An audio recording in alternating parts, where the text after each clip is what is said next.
ফরিদপুরের শ্রীদাম শ্রীঅঙ্গনে প্রতি বছরের মতো এবারও শুরু হয়েছে ধর্মীয় উৎসবের মহাসমারোহ। লক্ষ লক্ষ মানুষের আগমনে মুখরিত হয়ে উঠেছে এলাকা।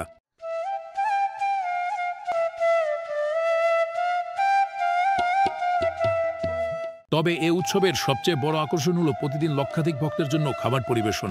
একসাথে ২,০০০ মানুষের জন্য রান্নার সুবিশাল আয়োজন করা হয়েছে।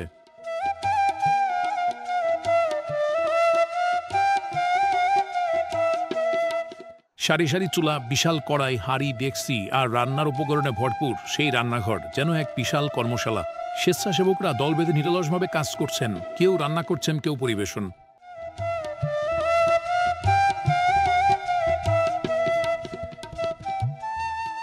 অবিশ্বাস্য এক কর্মযজ্ঞ চলছে, যা তুলে ধরেছে ঐক্য, ভ্রাতৃত্ব ও মানবতার এক উজ্জ্বল দৃষ্টান্ত।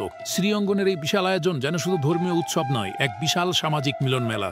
শ্রীঅঙ্গনের এই ব্যতিক্রমী উদাহরণ এখন দেশজুড়ে আলোচনার বিষয় হয়ে উঠেছে।